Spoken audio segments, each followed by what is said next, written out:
अपने हाथों को उठाकर ऊंची आवाज में प्रार्थना करते हुए गैर भाषाओं में अपनी भाषा में थैंक यू जीसस बोलते हुए गीत सना के गाऊंगा। खुदावंद तेरा वचन आज इनकी जिंदगी में 100 का 100 गुना फलों को लेके आए, अंधकार की शक्तियों से चुरा ना पाए। अपने हाथों को उठाओ और मांगो ऊंची आवाज में। उत्पत्ति की पुस्तक उसका 46 और उसकी 31 से लेकर 34 आयत। तब यूसुफ ने अपने भाइयों और अपने पिता के घराने से कहा, मैं जाकर फिरौन को समाचार दूंगा कि मेरे भाई, मेरे पिता के सारे घराने के लोग जो कनान देश में रहते थे वो मेरे पास आ गए हैं। वे लोग चरवाहे हैं जो कि पशुओं को पालते आए हैं, इसलिए वे अपनी भेड़ बकरी गाय बैल और जो कुछ उनका है सब ले आए हैं। जब फिरौन तुमको बुला के पूछे कि तुम्हारा उद्यम, तुम्हारा बिजनेस क्या है, तब कहना कि तेरे दास छोटे होते से ही पशुओं को पालते आए हैं, वरन हमारे पुरखा भी ऐसा ही करते थे। इससे तुम गोशेन देश में रहने पाओगे, क्योंकि सब चरवाहों से मिस्री लोग घृणा करते हैं। तब यूसुफ ने फिरौन के पास ये समाचार दिया कि मेरे पिता, भाई, भेड़ बकरियां, गाय बैल जो कुछ उनका है सब कनान देश से आ गया है और अभी वो गोशेन देश में है। उत्पत्ति 47 उसकी 5 से लेकर 6 आयत। तब फिरौन ने यूसुफ से कहा, तेरा पिता और तेरा भाई तेरे पास आ गए हैं, मिस्र देश तेरे सामने पड़ा है। इस देश का जो सबसे अच्छा भाग हो उसमें अपने पिता और भाइयों को बसा दे, अर्थात वो गोशेन ही देश में रहें। और यदि तू जानता हो तो उनमें से जो परिश्रमी पुरुष हैं उन्हें मेरे पशुओं के अधिकारी ठहरा दे। सब बोलो आमीन। अब 47 उत्पत्ति 11 और 12 आयत में लिखा, तब यूसुफ ने अपने पिता और भाइयों को बसा दिया और फिरौन की आज्ञा के अनुसार मिस्र के सबसे अच्छे से अच्छे भाग में, अर्थात रामसेस नामक देश में भूमि देकर उनको सौंप दिया। और यूसुफ अपने पिता का, भाइयों का और पिता के सारे घराने का एक एक के बाल बच्चे के घराने की गिनती के अनुसार भोजन दिला दिलाकर उनका पालन पोषण करने लगा। आमीन। बाइबल कहती है कि जब यूसुफ ने अपने राजा को कहा कि मेरे बाप, मेरे बच्चे, जो मेरे सब परिवार है वो आ गया है, तो बाइबल कहती है कि उसने कहा कि तुम उनको बताना कि तुम्हारा बिजनेस क्या है। तुम्हारा बिजनेस है पशुओं को पालने का।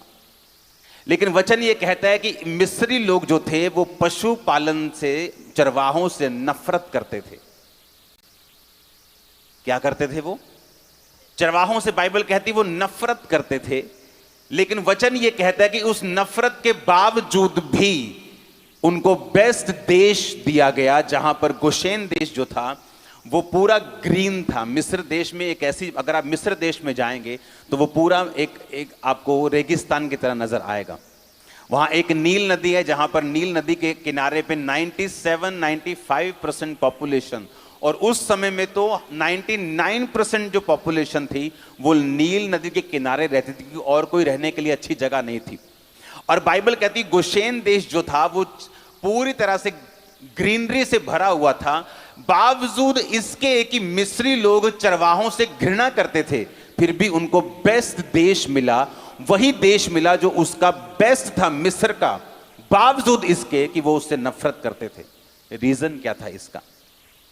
आपको क्या लगता है क्या रीजन था कि परमेश्वर ने ऐसे लोगों के दिल में, नीति वचन 3 उसकी 3-4 में लिखा कि परमेश्वर की आज्ञाओं को अपने दिल में रखे रहना, अपनी हृदय रूपी पट्टियों पर लिखना, कृपा और सच्चाई को अलग मत करना, तो तू परमेश्वर और मनुष्य दोनों का अनुग्रह पाएगा।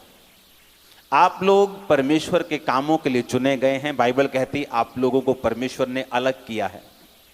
पौलुस कहता है तुम दुनिया से, परमेश्वर ने तुमको अलग करके तुम्हें एक बाउंड्रीज के बीच में ठहरा दिया है। तुम स्वतंत्र तो हो, लेकिन वो सब काम नहीं कर सकते जो अन्य जाति लोग कर सकते हैं, क्योंकि परमेश्वर ने तुम्हें आजाद तो किया है, पर अपनी आजादी को पाप के लिए यूज नहीं करना। अब जब बाइबल कहती है कि वो कहानी शुरू होती है यूसुफ से, आप इमेजिन कर सकते हैं कि इतने बड़े फेवर का रीजन ये था कि यूसुफ ने पोतीफर की पत्नी के साथ सेक्स नहीं किया और वो पाप में नहीं गिरा। ये रीजन था उसका इतनी बड़ी ब्लेसिंग अपने लिए और अपने परिवार के लिए रखने का। जब पोतीफर की पत्नी ने उसको अपने साथ सोने के लिए बोला तो बाइबल कहती है उसने मना किया और कहा कि तेरे पति ने सब कुछ, सारा बिजनेस, सारा घर मेरे हाथ में कर दिया है, तो क्या ये सही होगा उसकी पत्नी पर भी हाथ डालना? और बाइबल कहती है उसने मना कर दिया। उसकी पत्नी ने जानबूझकर उसको इल्जाम लगवाकर उसको जेल भेजा, लेकिन बाइबल कहती जब वो जेल में था और सांकलों से बंधा हुआ था तो भी यहोवा का वचन उसे कसौटी के ऊपर कसता रहा। क्या आप इमेजिन कर सकते हैं एक शरीर का काम आप और आपके परिवार और जनरेशन के नाश होने का कारण बन सकता है, और उसी शरीर के काम से फ्री होना आपकी और आपके जनरेशन की ब्लेसिंग का कारण भी बन सकता है।